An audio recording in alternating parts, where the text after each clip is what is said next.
When we address the issue of poverty, I think we really have to look at who benefits from poverty. And the fact of the matter is the wealthy folks benefit from poverty. So in a way, you might say that the problem is not so much poverty as the problem is wealth, prosperity, and when it's taken to an extreme, that wealth is used as the measure of value in a culture, which is what's happened in our culture. And in fact, it began happening 3,000 years ago. And we've been moving in that direction ever since, so that we judge ourselves, we judge our societies, we judge individuals by how much wealth they have. In order for a relatively small percentage of the population to have a lot of wealth, you've got to have a very large percentage of the population essentially acting as slaves. They've got to be impoverished.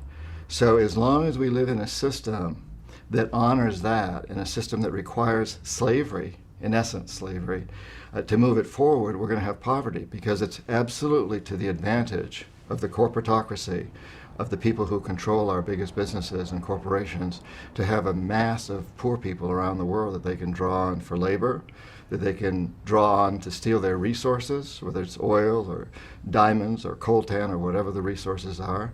And as long as those people remain impoverished, as we call it, then they're at the mercy of those of us with wealth, and we get to exploit them. It's a sad fact of life that back in the 70s, when I was an economic hitman, we had a gap between rich and poor, but today it's twice as wide as it was then. And today, more than half the world's population lives on less than $2 a day, which, despite what a lot of people seem to think, isn't enough in almost any of these countries to live a decent life. It's a slave wage, really, when you come right down to it in most of these places. It's gotten worse. We've portrayed this period of time since 1970 to now as being a time of development, and being a time when the developed world has invested huge amounts of money in the developing world in order to help bring it up. But the fact of the matter is, none of that's happened. The fact of the matter is, we in the developed world have gotten richer and richer and richer and more prosperous and more powerful. They in the developing world have become poorer and poorer and poorer. Now, the deception here is that if you go into one of the major cities in almost any of these developing countries, you'll see incredible skyscrapers, beautiful buildings. It looks prosperous. What you don't see is that beneath all of that, there's a lot more poor people, and they're a lot poorer than they were before. So this whole idea of investing money in these countries and into the infrastructure and developing them hasn't worked from the standpoint of alleviating poverty or even reducing it. It's increased it. It has worked from the standpoint of making us richer, making the corporatocracy more powerful and richer. It's been a huge success from that standpoint. I think a basic question that we have to ask ourselves is who foments this system? And perhaps we have to then look at, if we are an empire, where's the emperor? Because there is no emperor of the world today, and the United States doesn't have an emperor, it seems. But in fact, we do. We have the equivalent, and that is what I call the corporatocracy, which are very few, primarily men, who run our biggest corporations, and through them they control the United States government and every other one in the world, too, that they want to control. And it doesn't matter whether in the United States we have a Republican or a Democrat in the White House or in Congress. There are details that make a difference, but from the standpoint of expanding the empire, it happens under both regimes, because it's controlled by the corporatocracy. And in fact, at the highest levels, the people in the government and the people at the top of the big corporations are one and the same. They go through what we call the revolving door. So one year somebody's president of a huge corporation, and the next year he or she is Secretary of State or Vice President or even President. And so this system is controlled by what I call the corporatocracy. We can say without a doubt that this system is an absolute failure. From the most rational, objective economic standpoint, it's a failure. Less than 5% of the world's population live in the United States. We are consuming over 25% of the world's resources and creating roughly 30% of its major pollution. That's a failure. That's not a model you can take to China or India or Africa or Latin America. Simple mathematics tells you you can't repeat this model. 5% of the world consuming 25% of the resources. You can't, in China and India together, that takes us totally off the chart. It's a failed system.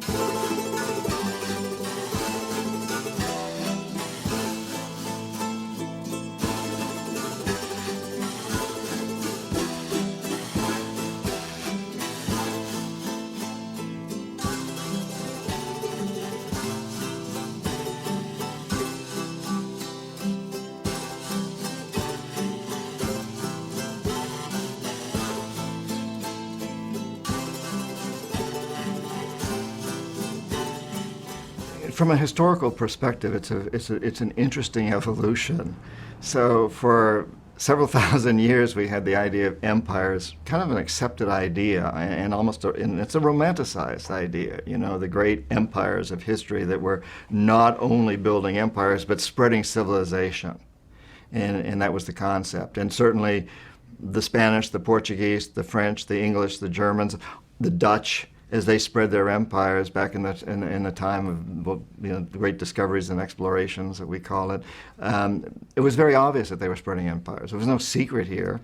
If you send your young men and sometimes women off to conquer other lands, everybody knows you're doing it, and it was accepted. It was accepted partly because these were small countries with very few resources internally, and the way for them to become rich was to go out and exploit others, labor and resources.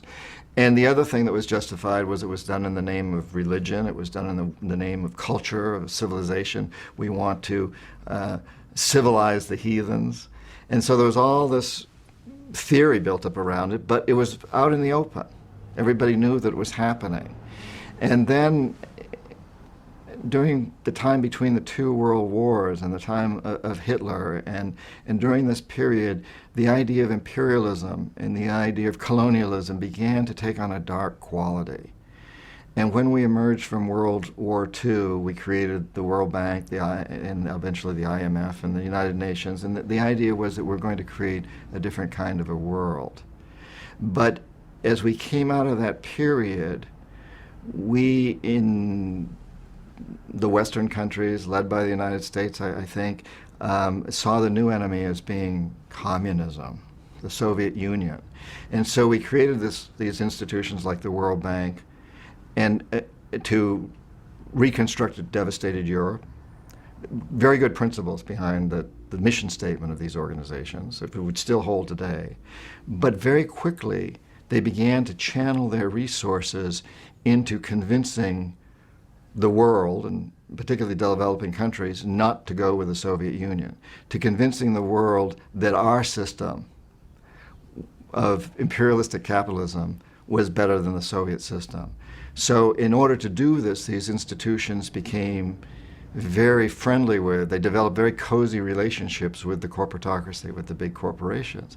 And this became stronger and stronger during the 50s and the 60s, and the corporations became stronger and stronger. At the same time, the corporations launched huge campaigns to convince the public that what's good for business is good for America and the world, and that really the American dream was to create a few very rich people, that was part of the American dream. And greed began to be taught in business schools, and it pervades boardrooms today. That's the objective, make a few people very, very rich.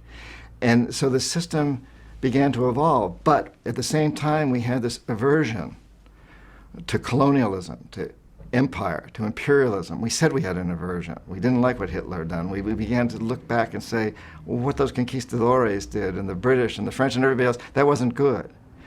But in fact, we were still living in that system. So it started in Iran when Mossadegh was elected democratically as president of Iran in the early 50s, and he began to nationalize oil companies, and we didn't like that. So we decided we had to get rid of him, and we sent in a CIA agent, Kermit Roosevelt, Teddy Roosevelt's grandson, and he was extremely successful at getting rid of this democratically elected president of Iran and replacing him with a terrible dictator, the Shah. But he did it very quietly. He did it with a few $1 million and without much violence and without the risk of war with the Soviet Union. And at that point, we feared nuclear war with the Soviet Union. And so this sent a really strong message. This works. This is the new way to build empire. Use economic hitman. Kermit Roosevelt was, in essence, the first economic hitman. He was also a jackal. He was the two combined. But he was a CIA agent, a card-carrying government employee. And so very quickly we realized that that's no good.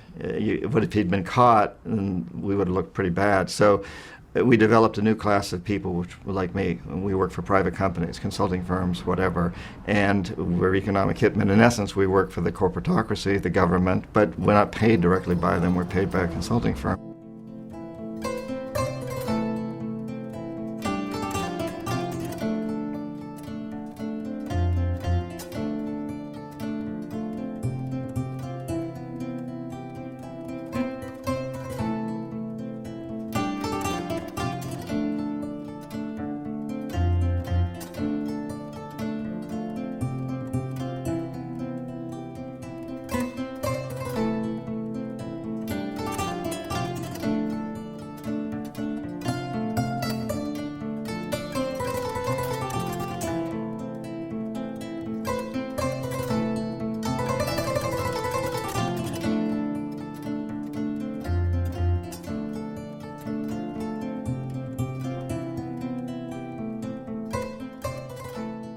So how does the system really work?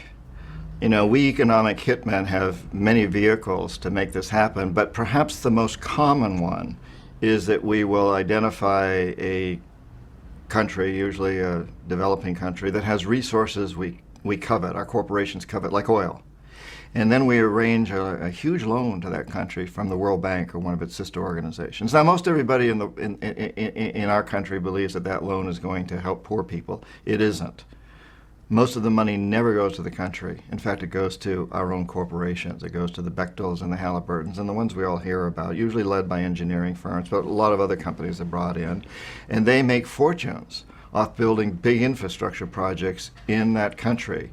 Power plants, industrial parks, ports, those types of things. Things that don't benefit the poor people at all. They're not connected to the electrical grid. They don't get the jobs in the industrial parks because they're not educated enough. But they, as a class, are left holding a huge debt. The country goes deep into debt in order to make this happen. And a few of its wealthy people get very rich in the process. They own the big industries that do benefit from the ports and the highways and the industrial parks and the electricity. The country's left holding this huge debt that it can't possibly repay. So at some point, we economic hitmen go back in and we say, you know, you can't pay your debts. You owe us a pound of flesh. You owe us a big favor. So sell your oil real cheap to our oil companies, or vote with us on the next critical United Nations vote, or send troops in support of ours to someplace in the world like Iraq. And so we use this whole process as, first of all, getting their money, basically, money we loan them, to enrich our own corporations, and then to use the debt to enslave them, to imprison them, to get them to have to agree to selling off their resources cheap. It's an amazing system, and in the process of doing that, we have, in essence, created this empire. And we've done it without the military, without most citizens knowing that it ever happened. In fact, most citizens believing we've done a great thing. We've spent billions of dollars on building an electrical system, industrial parks, and so on and so forth. We've given this country a huge gift. And the truth of the matter is exactly the opposite of that. We've put this country in a terrible, terrible situation, a terrible predicament.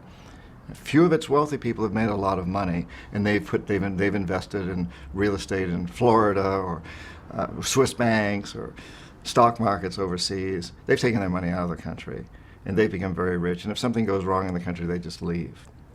But the other people are left holding this huge debt, and as a result, they can't afford the education systems, the water and sewage systems that they need, the health care, and all the other civil amenities that they need. And of course, that in turn feeds the whole system, so we can go back in later and offer another loan to privatize their education system or to develop their sanitation system, and the process is repeated and repeated and repeated, and it just keeps going on. It's very effective. It's a very effective way of building an empire. It's very unfortunate that most people, certainly in America and I think many other places, feel that foreign aid is foreign aid, that it's altruistic, that it helps these countries, and it almost never does. There are some exceptions. After a tsunami or a great natural disaster, immediately some foreign aid goes in to put up tents and bring in food and water and so forth. But very soon after that, that gets corrupted too, and you start using that to build big hotels that are owned by the big international chains and restaurants and so on, not helping the mom and pop organizations. But we don't hear that. We think foreign aid is altruistic, that it's there to help people. In fact, it's only there to help the corporatocracy. Yeah, that's what it's for. That's how the system is set up. I think that's terribly unfortunate. I'd like to see foreign aid really work that way. You know, we could do some really good things with that. Or even better, just leave people alone. I find it fascinating that as I travel around Latin America, I speak Spanish, I've spent a lot of time there, what I'm hearing from the leaders there is not that they're looking for us for any kind of help at all. This whole new genre of leaders that is emerging is simply saying, let us use our own resources to pull our people up by their bootstraps. We can do it. Just don't steal our resources anymore.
When someone like me is sent into a country to justify a loan, for example, one to develop a power system, we develop these 20, 25-year economic forecasts that show that if we invest this money into the electric system, then the economy is going to take off. That's all it's needed. And we inflate these tremendously, hugely inflated forecasts.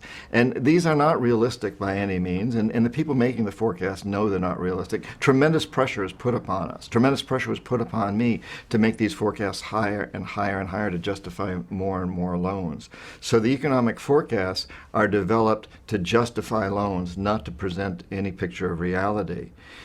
Modern econometrics and mathematical modeling of economies makes it quite easy to do this. You can change the statistics in such a way or massage them in such a way that they'll show you basically anything you want them to.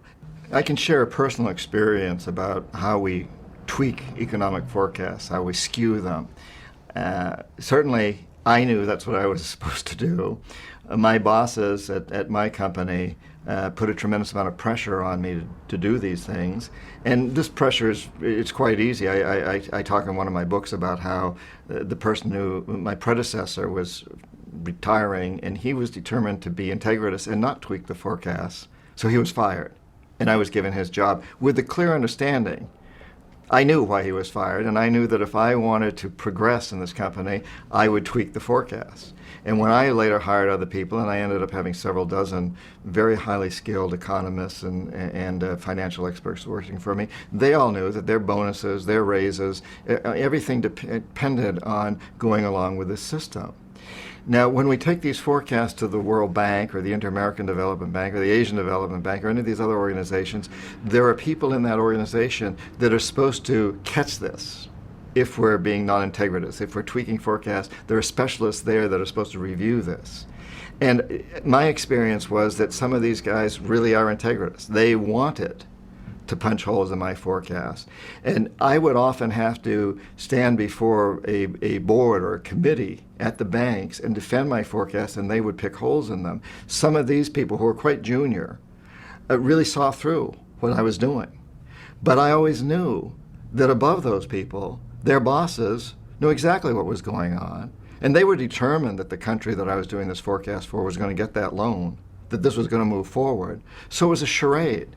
But sometimes we would spend several months before these committees justifying, arguing, debating, and going back and tweaking some more and writing more reports. And it was almost like appearing before a court of law. You know, it was like two lawyers opposing each other, and we'd have our teams and we would set them up. So within the bank itself, there were experts, there were econometricians, economists who were quite integritous, and they saw through what we were doing, but they never won, ultimately, because their bosses were on my side, although it was never that obvious, but we always won, ultimately.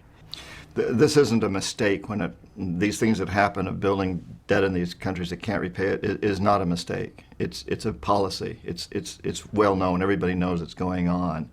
And I do want to make it very clear that within organizations like the World Bank and many of these corporations, there's some very, very good people and conscientious people and hardworking people. And it can be easy for them to convince themselves that they're doing a good thing. I found it easy to convince myself. And what I did was not illegal as an economic hitman. It should be illegal, but it isn't. You know, if I were to lend somebody, if I'm a banker and I lend somebody a lot of money knowing they can't repay it because I want to get a favor from them later, that's illegal. But when I do it on a national level or through the World Bank, it's not illegal. And I knew, as a lot of these other people do, deep in my heart that what I was doing was wrong, but it's so easy to justify because it's taught in our business schools, it's taught in our law schools that this is the way to make development happen. Investing in infrastructure is the way to make development happen. And the statistics can show that it works. They can show that gross national product, that the overall economy improves. But the fact is that in most of these countries, only a very few people benefit from the overall economy. Everybody else is outside that economy. They're living subsistence lives, or they're living lives that basically aren't part of that economy. And so it's easy for people at the World Bank or others to look at what they're doing and say, this is a good thing. It's easy for people at Nike, for example, to say these sweatshops in Indonesia are making people's lives better, even though if they really go over there and look at the people, they know their lives are getting worse. But they can say, well, we're going to improve. There's always that thing that's held out, that we can do it better, that we're doing something good. But deep in our hearts, anybody who's really looking at this, anybody that really watches what's going on, deep in that person's heart, as in mine, we know it's wrong. And yet, the other aspect is that we're living a good life. I get paid a good salary. These people at the bank, at the World Bank, at Nike, everywhere else, they're getting good salaries. They're able to give their kids good educations. Their families are happy with the materialism and so forth. So you've got these two factors working. They're prospering, and philosophically, they can justify it. I was invited to speak at Harvard and other schools about what I was doing, and I was patted on the back for this. So it's easy to justify it. But when you really look beneath the surface, you know that what you're doing is wrong. And I think therein lies part of the solution, because human beings really want to take care of the future and future generations, I think, deep in their hearts. And so if we force people to really see that what we're doing is wrong and ultimately destructive for our progeny, then we will be able to get people to change. And recently, there's been a lot of talk about debt forgiveness. 18 countries were singled out as ones that were in line to have their debt forgiven. I wish that would happen. I'm totally for debt forgiveness, but it has to be unconditional. And unfortunately, none of this is unconditional. So what it turns out is this round of debt forgiveness that's been proposed is an incredible subterfuge. It's one of the best economic hitman tricks I've heard to date. So that each one of these 18 countries then will have to agree to conditionalities that benefit the corporatocracy. Things like privatizing. That's a big one, that they have to privatize. And another one is that they will not be able to ship out products or raw materials that threaten ours, such as some agricultural goods, that they will have to accept restrictions on what they can sell to the United States and the G8 countries. And on the other hand, they will have to accept our restrictions. And so it's this very, very rigged system. And the world hears, oh, debt forgiveness. And celebrities go out and talk about debt forgiveness, and they're being exploited too. And we all say, oh, isn't it wonderful? We're being so generous. We're going to forgive all this debt. We've given all these countries all this money. Now we're going to tell them they don't have to pay it back. The fact of the matter is, we've asked for something much worse. They would be so much better off never to have had the debt, of course, or to just pay it off.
As an example, let's take a country that has accumulated a lot of debt, and they owe the World Bank or one of these organizations money, and they come back and say, well, you know, we need a new water system in one of our cities. For example, Bolivia did this with Cochabamba. We need a new water system.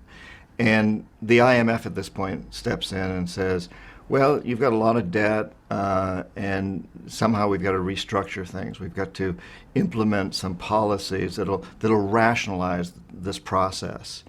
And so, yes, Cochabamba needs a new water system or better management. So what you need to do is privatize it, because obviously the current system isn't working. And so the deal is struck that there may be some money invested into that system if privatization occurs. And the privatization is rigged. You know, it's going to be one of our companies that's going to own it. In the case of Cochabamba, it was Bechtel, or a subsidiary of Bechtel. And they went in and developed the water system and restructured the whole thing in Cochabamba. And suddenly water became extremely expensive for the poor people. They couldn't afford it, and they rebelled against it. And they were very, very upset and rebelled against it. And eventually, Bechtel was forced to leave.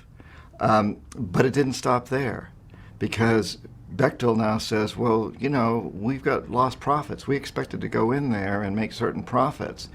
Now, legally, the United States and Bolivia do not have an agreement that allows a U.S. corporation to sue. So Bechtel used a subsidiary in one of its European countries, one of its own subsidiaries, that does have such an agreement, and went in and sued Bolivia for lost profits that they hoped to realize and weren't able to because they had to leave under protest.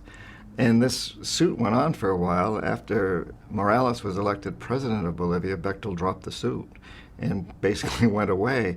But I think that example tells an awful lot, because we set this thing up so that we put a country deep into debt. They come and look for something more. They need water, they need sewage, they need all kinds of things like this for the poor people.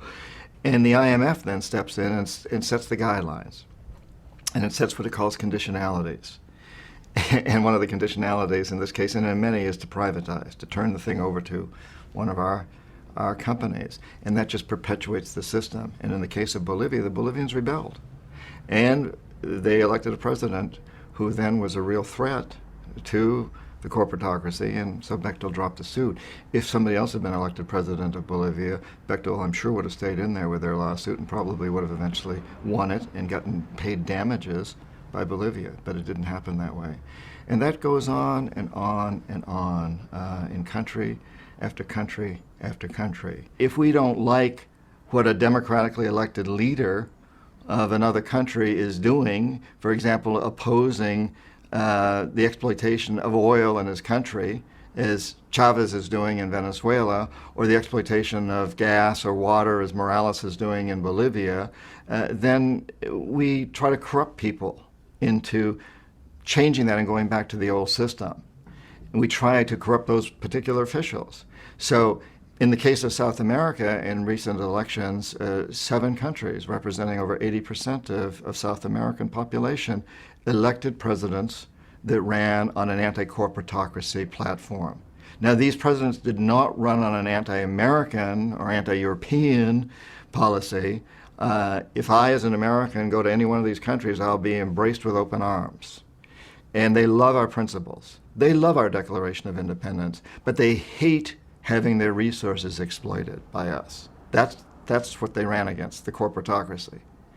And once these presidents were elected, someone who looks like me, I had the job at one time, will walk into that president's office, speaks the language, speaks Spanish, whatever, Portuguese, walks into the office and says, "Congratulations, Mr. President," or in the case of Chile, Ms. President. And now I just want to remind you that I can make you and your family very, very rich if you play my game, our game. Or I can see to it that you're thrown out of office or assassinated if you decide to fulfill your campaign promises. And usually it's said a little more subtly than that because there may be a tape recorder listening. But they get the message because every one of those presidents knows what happened to Arbenz of Guatemala and Allende of Chile and Roldos of Ecuador and Lumumba of the Congo and Torrijos and on. The list is very long of presidents that we have had thrown out or assassinated. There's no question about that. And they all know this. So we perpetuate the system that way. Here you offer from this pocket, you offer a few $100 million, corruption. Or from this pocket, you offer subversives, jackals, to go in and overthrow the government or assassinate the president. And if I'm in that position, if I'm the president, and even if I'm very integritous and I really believe in what I'm going to do, what I've said, well, what am I going to do? Because I know that they can do this. So I'm very tempted to accept the corruption because if I don't, I'm going to be taken out. And if I'm taken out, what's the next guy going to do? He's going to be scared to death. And so, yes, there are a lot of very corrupt officials, but who's doing the corrupting? We're doing the corrupting in most cases. And I talked about this on a presidential level, but it happens all the way down through the ranks. It happens at every governmental level, and it happens in the corporations in those countries, and it happens throughout the whole system. So if the corporatocracy does not like what's going on in Nigeria or Botswana or Thailand or any other country, they go in and they send people like me and they send the economic hitman in and we try to corrupt the system. We offer the bribe and at the same time the threat. And if the leader doesn't buy, then in fact we do send in what we call the jackals, and they overthrow the government or they assassinate the leader. And this has happened time and time and time again. In Iran under Mossadegh, we overthrew a leader, a democratically elected leader, because he wanted to get more of the oil profits from Iranian oil to go to the Iranian people. We did the same thing in Iraq under Qasem, who was a very popular president of Iraq and decided that he wanted to get more of the profits from Iraqi oil to go to the Iraqi people, not to the foreign companies. So we decided he had to go. He had to be assassinated. We sent an assassination team in the early 60s. It was headed by a young man at the time who failed and got wounded in the process and had to flee the country. That was Saddam Hussein. He was our hired assassin. He failed, so the CIA went in directly and had Qasem publicly executed on Iraqi television and put Saddam's family in power. We've done this time after time after time. Usually the economic hitmen are successful, so we don't need to send in the jackals. But on those occasions when we're not successful, as for me, I failed with Omar Torrijos in Panama and Jaime Roldos in Ecuador. And so the jackals were sent in and assassinated these men. On the very few instances when neither the economic hitmen nor the jackals are successful, then and only then do we send in the military. And this is what happened in Iraq. The economic hitmen were unable to bring Saddam Hussein around. The jackals were unable to take him out. He had very loyal guards, and he had look-alike doubles, so it was difficult to take him out. And so we sent in the military. And the first time we sent in the military, we could have certainly taken Saddam out at that point, but we didn't want to. He was the type of strong man that the corporatocracy loves. He could keep the Iranians in their borders and keep the Kurds under control and keep pumping oil to us. And we figured that in '91, when we took his military out, that we had sufficiently chastised him that now he would come around. And he didn't. When the economic hitmen went back in the '90s, he still refused, and the jackals were unable to take him out then again. So this time we sent in the military, and we did take him out. And the rest is history.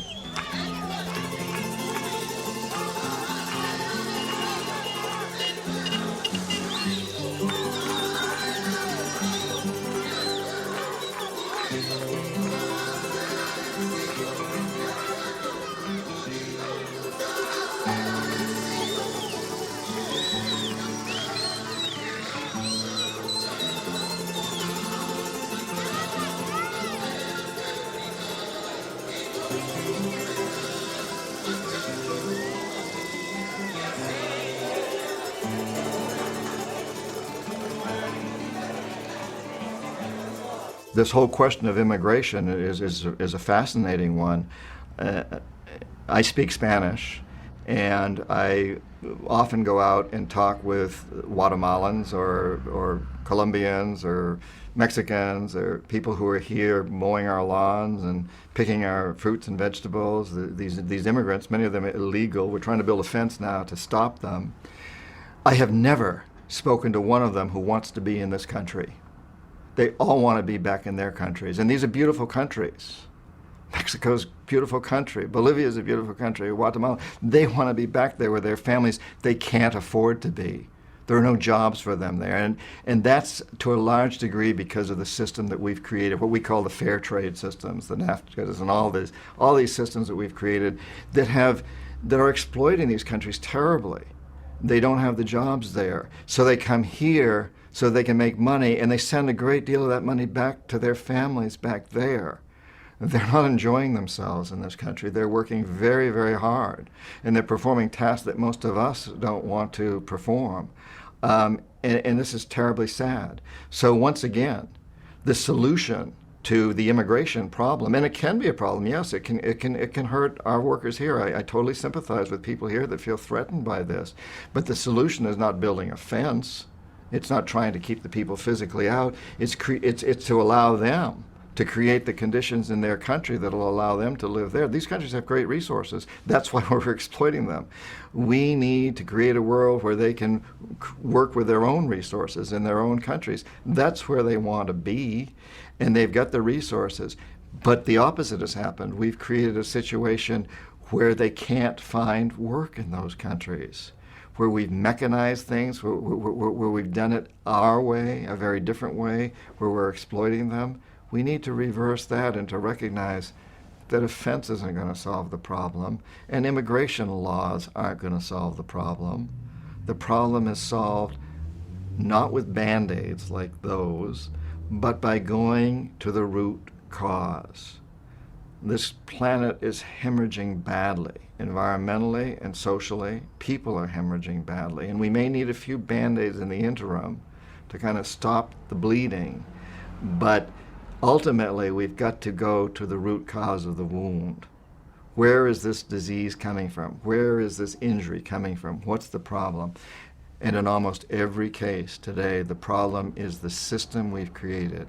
It is the empire. It's what the corporatocracy has created. It's what I, as an economic hitman, created and am having to live with now.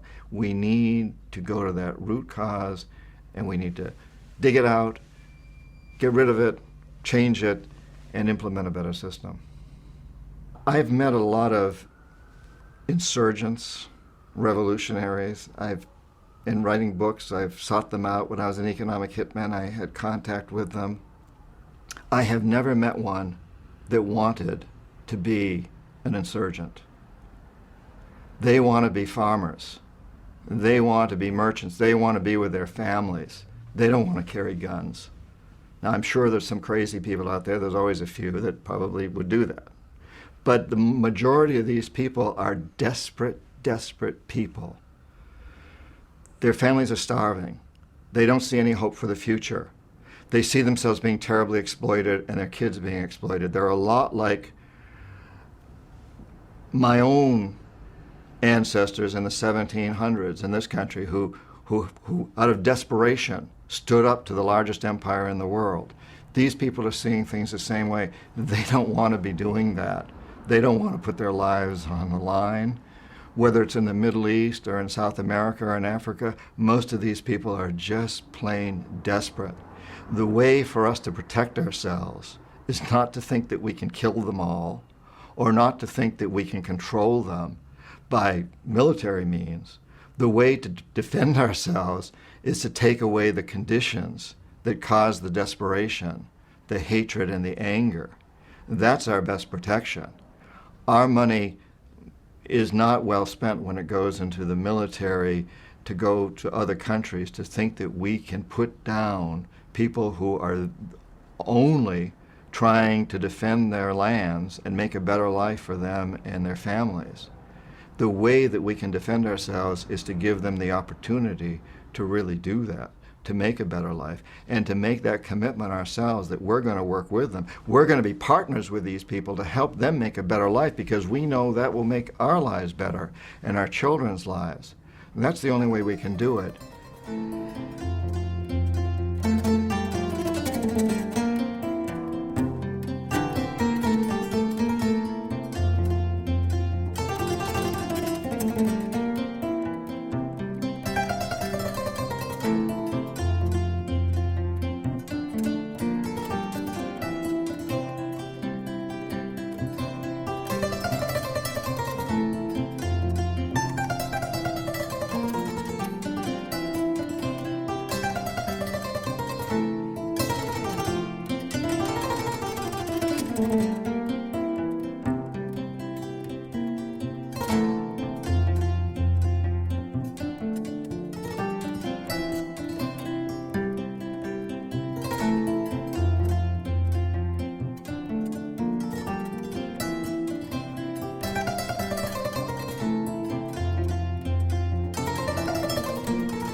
I think the solution is for all of us to understand that the only way we're going to have a sane and stable and sustainable world is through really, really helping these countries to do what they need to do themselves, giving the people in these countries the power to determine their own future, not allowing dictators to do it, not allowing our corporations to do it, to really give them the opportunity to do this, and to recognize that we truly are all one on this planet. We're very connected. We're a very, very small community. To pull the corporations off them, to stop exploiting them, and in fact to turn it around so that corporations and all of our institutions truly embrace them. If Nike's going to have factories in Indonesia, the Indonesian people, the workers in those factories, need to have a say. and they need to have a share, and their best interests need to be the first thing that Nike or any other corporation looks to. What it serves the best interests of the people working in these companies, not what serves the best interests of the owners of the corporation. And only by doing that, and only by all of us taking a stance that we're not going to buy the products from any company that doesn't do that, are we going to pull ourselves out of this. I think that one of the exciting things right now is that a country like the United States that really is the leader of the modern empire. We are the modern empire, and we've got a lot of allies throughout Europe and Japan and many other places. But we are sort of like the coach of the team and the captain of the team. But at the core of our country, and at the core of many of the other countries also, are some very incredible principles of equality and sustainability and stability. You know, in the American Declaration of Independence, we talk about government for the people, of the people, by the people, the right to life, liberty, and the pursuit of happiness. And that's a value system that's very different from the one that created the division between wealth and poverty. And so this has been defined for us. And in a way, we've all bought into it. The world loves these ideas. And the revolutions that are going on in South America today really reflect that. These countries are saying, this is what we want. Government for, of, and by the people. The right to life, liberty, and the pursuit of happiness for everybody. And so I think we've reached a time now where we know a couple of things. We know, A, that we've created a global empire. And that's not a good thing, but in the process of doing that, we've created systems of communication so that we can reach everybody on the planet. And B, we've created resources that make it possible to be in a situation where nobody needs to starve. 24,000 people die every single day from hunger and hunger-related diseases, at least 24,000. And that doesn't need to happen. We have plenty of resources, so that shouldn't happen. It happens because of the system we've created. But we know we're now at a time when we have resources that can stop that. And we have the networks around the world to make it happen so that this doesn't have to happen, that this doesn't have to occur. And the third thing that's happened is we realize that we live on a very small planet. We are one community. And certainly, if we didn't already know it, 9/11 taught us that. The conquistadores never had to worry about the Incas attacking Madrid. And the French and British never had to worry about their Asian or African colonies attacking Paris or London. We know today that we're very, very vulnerable to people in Afghanistan or wherever they happen to be. Our cities are vulnerable. We live on a very small planet. I know that my daughter, who's 24, and her children are not going to have a stable, sustainable, and sane world unless every child born in Ethiopia and Indonesia and Bolivia also has that expectation. This is a very small community. So we've got these three elements at play right now. We've created a global empire, and we have all the resources, including communications networks, that we need to alleviate suffering, to narrow the gap between rich and poor. And we know that we live on a very small planet, in a very small community, and that we must create a new world. We must, for the survival of our future generations. To me, that gives us great hope that we finally have arrived at a time where we can realize the ideals expressed by the Declaration of Independence in the United States and by many other sacred documents that were actually started in France and England and other parts of Europe and Asia, that all came together to form the philosophy behind this new approach to living that evolved in the 1700s. And we're now reaching a time where I think we can see that this has to be brought in on a global level. So I find this to be very, very exciting, that we can break this pattern that may be, it's at least 3,000 years old, it may be older, and now is the time to break that pattern. I also find as I travel around the world that there's a tremendous outcry to do this. people really want to do it. We've seen it very strongly in South America, and we're increasingly seeing it in Europe and the United States, and certainly the Middle East. A lot of what's going on in the Middle East is an expression of this, although that doesn't usually make the mainstream media. But so much of what's going on in the Middle East is an expression of this demand that we reduce this gap, that we change the paradigm, that we do get rid of poverty. And in fact, we get rid of the idea of wealth that creates the idea of poverty.